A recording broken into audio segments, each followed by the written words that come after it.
Everyone. सो basically आज हम order 3 ऑफ सीपीसी पढ़ेंगे। ऑर्डर 3 ऑफ CPC talks about recognised agent and pleaders and it consists of basically six rules, and we are going to cover all the rules in this video. So first rule talks about appearances.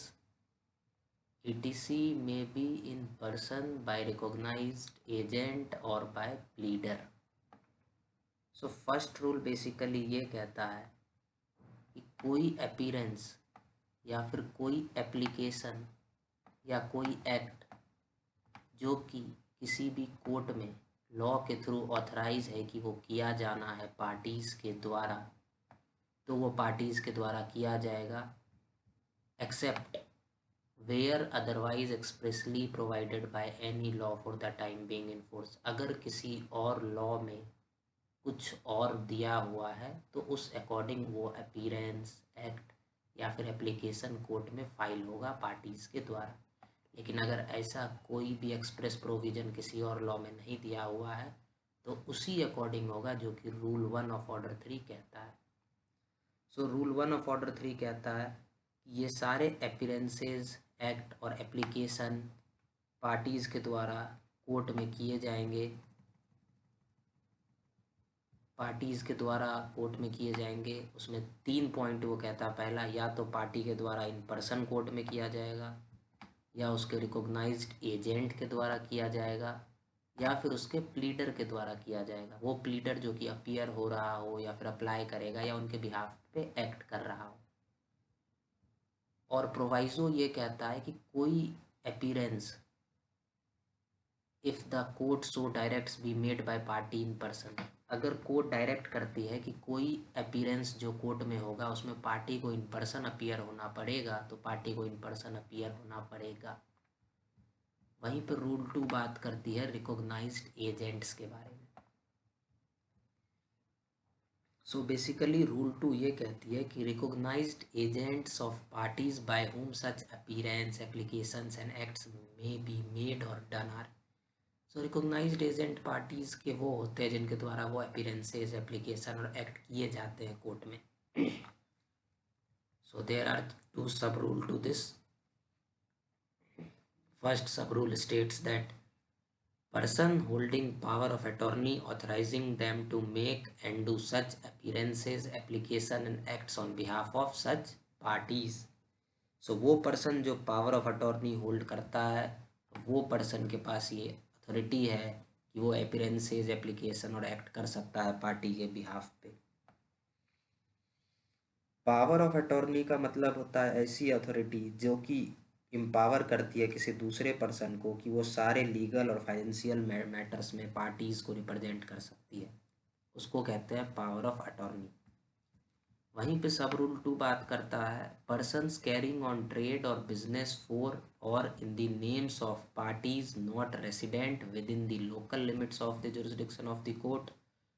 within which limits the appearance, application or act is made or done in matters connected with such trade or business only where no other agent is expressly authorized to make and do such appearances, applications and acts।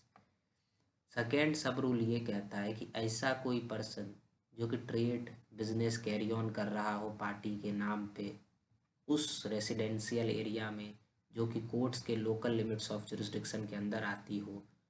तो वो appearance application और act कर सकता है party के behalf पे, अगर वहाँ पे कोई एजेंट नहीं है उस पार्टी का जिसको पार्टी ने ऑथराइज किया हुआ हो कि वो अपीयरेंसेस या फिर एप्लीकेशन और एक्ट कर सकती है। रूल 3 बात करती है service of process on recognised agent. Rule 3 basically ये कहती है, रूल 3 का सब रूल ये कहता है कि processes served on the recognised agent of a party shall be effectual as if the same has been served on the party in person unless the court otherwise directs। मतलब अगर service जो recognised agent को किया जाता है party के, उसका वही इफेक्ट होगा जैसे कि अगर उस पार्टी को पर्सन में किया जाता, जब तक कि कोर्ट कुछ और डायरेक्ट ना करे। प्रोविजंस जो है सर्विस ऑफ प्रोसेस के सूट के पार्टी को वो अप्लाई होंगे सर्विस ऑफ प्रोसेस के उसके रिकॉग्नाइज्ड एजेंट पे भी। मतलब जो प्रोसीजर पार्टी को सर्विस करने के लिए अप्लाई होते हैं वही सेम प्रोसीजर अप्लाई होंगे सर्विस करने के लिए पार्टी के रिकॉग्नाइज्ड एजेंट को। रूल 4 बात करती है appointment of pleader. So pleader का डेफिनेशन हमको सेक्शन 2 सब क्लॉज 15 में दिया हुआ है सीपीसी के, जिसमें ये लिखा हुआ है any person entitled to appear and plead for another in court and includes an advocate, vakil and attorney of a high court. मतलब ऐसा कोई पर्सन जिसके पास ये अथॉरिटी है कि वो अपीयर हो सकता है या प्लीड कर सकता है किसी दूसरे के लिए कोर्ट में, जिसको कि हम एडवोकेट, वकील और अटॉर्नी भी कहते हैं हाई कोर्ट की। सो रूल 4 बात करता है अब उस प्लीडर का अपॉइंटमेंट कैसे होता है। सो इसका सब रूल 1 कहता है कि no pleader shall act for any person in any court unless he has been appointed for the purpose by such person by a document in writing signed by such person और by his recognised agent or by some other person duly authorized by or under a power of attorney to make such appointment।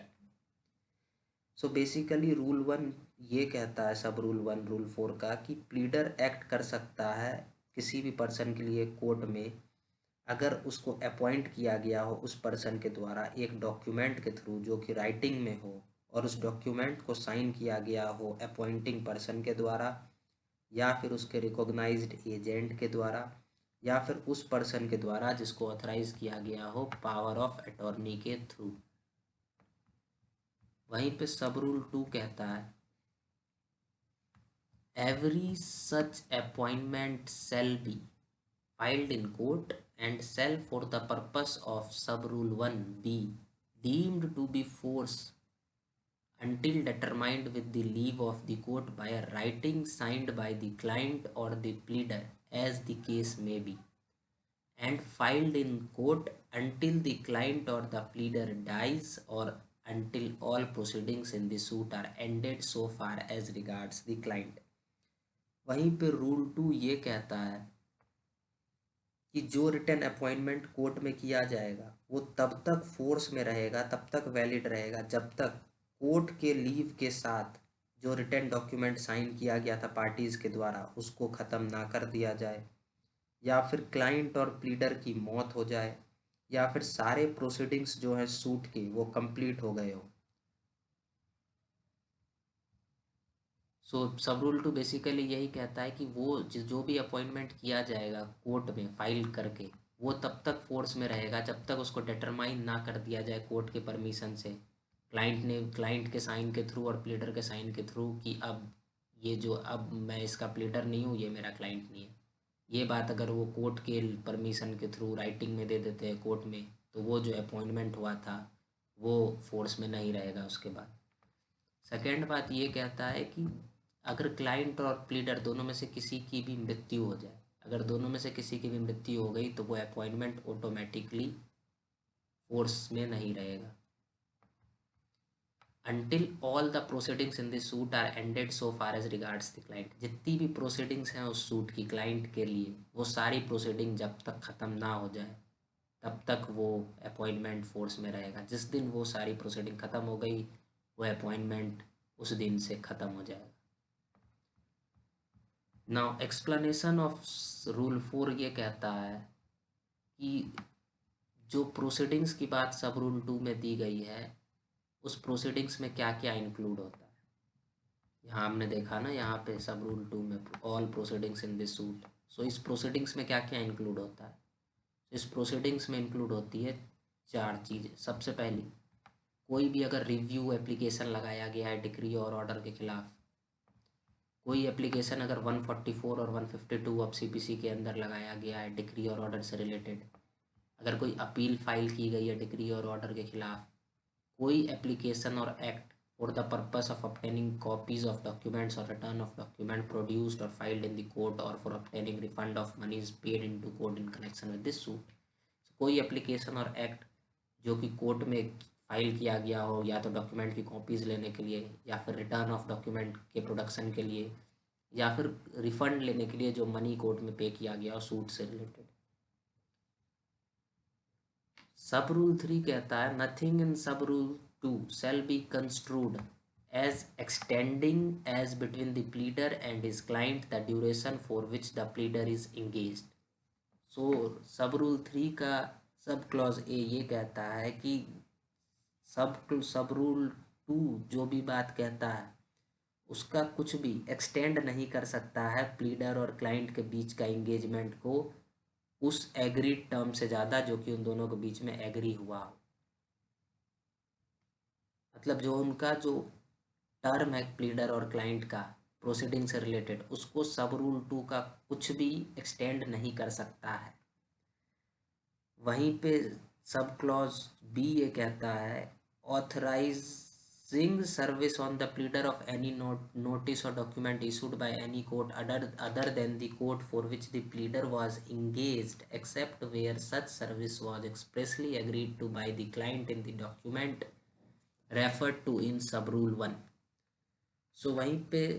Sub clause B ये कहता है कि जो भी notice serve किया जाएगा या फिर डॉक्यूमेंट सर्व किया जाएगा प्लीडर को कोर्ट के द्वारा वो उसी प्रोसीडिंग से रिलेटेड होना चाहिए जो प्रोसीडिंग के लिए उसको अपॉइंट किया गया हो। उसके अलावा किसी और प्रोसीडिंग से रिलेटेड अगर नोटिस और डॉक्यूमेंट उसको सर्व किया जाता है तो वो वैलिड नहीं होगा जब तक कि क्लाइंट ने ये एक्सप्रेसली एग्री ना करा हो अपने अपॉइंटिंग डॉक्यूमेंट में तब तक। तो ये बात करती है क्लॉज बी। अब हम देखते हैं सब रूल 4। सब रूल 4 कहता है कि high court by general order direct that where the person by whom a pleader is appointed is unable to write his name his mark upon the document appointing the pleader shall be attested by such person in such manner as specified by the order। So basically सब rule 5 ये कहता है कि अगर जो appointer है वो लिख नहीं सकता है तो वो अपना एक मार्क दे सकता है अपॉइंटिंग डॉक्यूमेंट पे उसी प्रोसीजर के थ्रू जो कि हाई कोर्ट के जनरल ऑर्डर में स्पेसिफाई किया गया। वहीं पे सब रूल 5 ये कहता है कि no pleader who has been engaged for the purpose of pleading only shall plead on behalf of any party unless he has filed in court a memorandum of appearance signed by himself and stating. So वहीं पे सब rule 5 ये कहता है कि जिस pleader को engage किया गया है सिर्फ प्लीडिंग के लिए वो तब तक प्लीड नहीं कर सकता है कोर्ट में जब तक वो मेमोरेंडम ऑफ अपीयरेंस कोर्ट में फाइल ना करे जिसमें वो स्पेसिफाई करेगा पार्टीज जो है सूट की उनका नाम name of the party for whom he appears जिस पार्टी के लिए वो अपीयर हो रहा है name of the person by whom he is authorise to appear उस पर्सन का नाम जिसके द्वारा उसको ऑथराइज किया गया हो अपीयर होने के लिए। प्रोवाइजो ये कहता है nothing is in this sub rule shall apply to any pleader engage to plead on behalf of any party by any other pleader who has been duly appointed to act in court on behalf of such party. So proviso कहता है कि ये जो ऊपर का जो requirement है उसको फुलफिल करने की कोई ज़रूरत नहीं है अगर प्लीडर को इंगेज किया गया है किसी दूसरे प्लीडर के द्वारा और उस दूसरे प्लीडर को किसी क्लाइंट ने ऑलरेडी अपॉइंट करा था तो उस केस में एमओए फाइल करने की कोई ज़रूरत नहीं है। उस केस में सब रूल 5 का कोई प्रोविज़न अप्लाई नहीं होगा। वहीं पे अब रूल 5 बात करता है service of process on pleader. So basically ये कहता है कि any process served on the pleader who has been duly appointed to act in court for any party or left at the office or ordinary residence of such pleader and whether the same is for the personal appearance of the party or not shall be presumed to be duly communicated and made known to the party whom the pleader represents and unless the court otherwise directs shall be as effectual for all purposes as if the same has been given to or served on the party in person। So basically rule 5 इतना ही कहता है कि अगर कोई process जैसे कि notice summon या कोई और कोर्ट का कम्युनिकेशन जो क्लाइंट को किया जाना है उसके पर्सनल अपीयरेंस के लिए वो अगर प्लीडर को सर्व कर दिया जाता है जिस प्लीडर को अपॉइंट किया गया था क्लाइंट के द्वारा या फिर प्लीडर के ऑफिस या रेसिडेंस के बाहर रख दिया जाता है तो ये माना जाएगा कि वो कम्युनिकेशन प्रॉपरली क्लाइंट को भी सर्व हो चुकी है डायरेक्टली। नाउ रूल 6 कहता है agent to accept service. Rule 6 कहता है beside the recognised agent described in rule 2 any person residing within the jurisdiction of the court may be appointed an agent to accept service of process. So rule 6 basically यही कहता है कि recognised agent जिनके बारे में rule 2 बात करती है, उसके अलावा कोई पर्सन जो कोर्ट के जुरिस्डिक्शन में रिसाइड कर रहा हो उसको एजेंट के रूप में अपॉइंट कर सकती है पार्टी सर्विस ऑफ प्रोसेस को एक्सेप्ट करने के लिए।